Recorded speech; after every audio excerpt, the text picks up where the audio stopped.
Show of hands, who wants to win the lottery? Powerball, now 40 million. All right, okay. Second show of hands, who bought one of these? Okay? Who actually bought the ticket? Wing. We got one. Okay, that's not a great percentage. Okay. David, you wanted to win the lottery, but you didn't buy a ticket. Why is that? Because the likelihood of it is not worth it at all. Well said. In simpler terms, because you didn't expect to win. Yeah. And that's fine. What are the odds? 1 in 292 million. And that's a fine thing to do when we're talking about a lottery, but not expecting to win, so not taking the effort, Jenna, not a good thing to do when it comes to daily life. And that actually brings me to the topic of my speech. Any of you guys have a goal that you want? Losing the last 10 pounds, finding the right gal, finding the right guy. You never seem to get there. You guys, anybody have something like that? Why is that? This is a topic, the science of getting what you want, studied profoundly and in detail by UCLA. UCLA's belief is most people don't get what they want, don't reach that goal, because subconsciously they don't expect to get it, so they don't try. The human mind always defaults back to the self-fulfilling prophecy.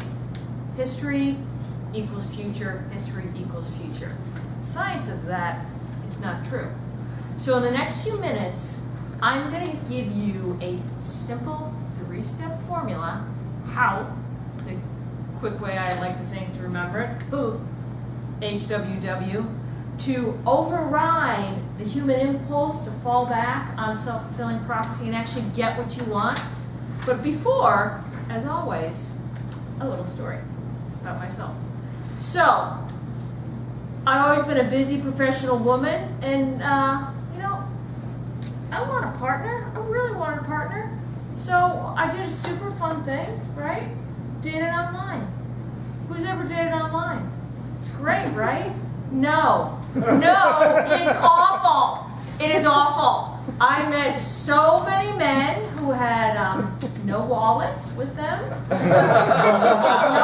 no class, no education, no manners, but they had a lot of gall. You know, I think one said to me, "You'd be pretty if you wore makeup." I actually was wearing makeup at the time.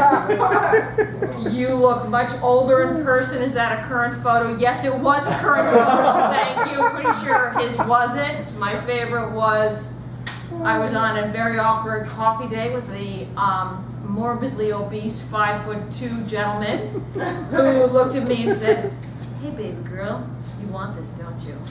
I said, "No, sir. No, sir. I am not your baby girl, nor do I want any of that. I will be taking my latte to go." So, with that experience in mind, when a really great guy actually did ask me out, my response was, "Probably not. I'll let you know. I'll let you know." And I walked away. This was a great guy. It was only from my very wise aunt who said to me, "Do you like him at all?" Well then, remember, your past dates are not your future dates. You put your lipstick on, you do your hair, you go out on that date and you expect the best. Because she gave me that advice, knowledge I did not have, it was a great date. We have been happily married for 4 years.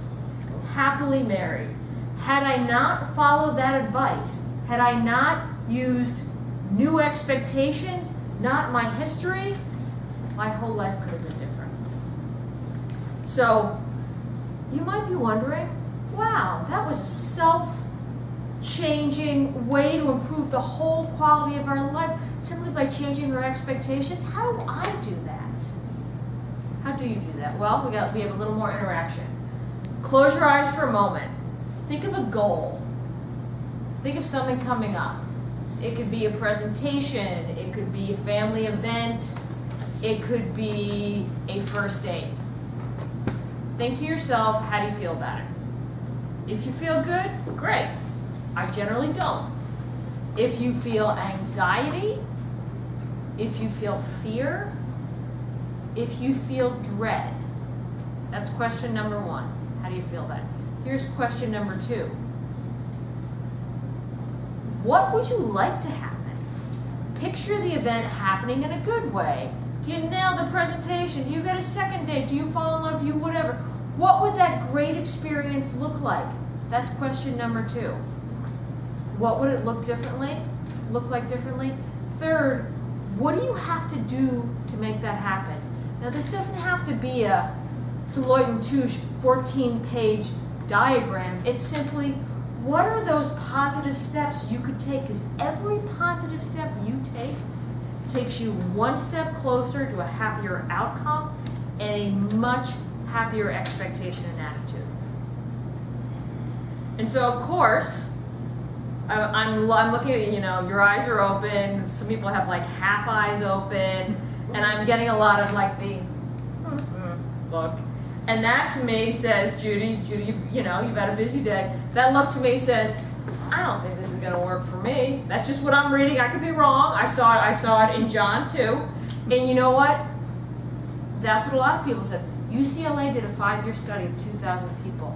They saw how improved expectations dramatically change people's lives. They cited examples of people repairing marriages, quitting dead-end jobs, starting new businesses, improved health, maintaining better marriages that started out not so great.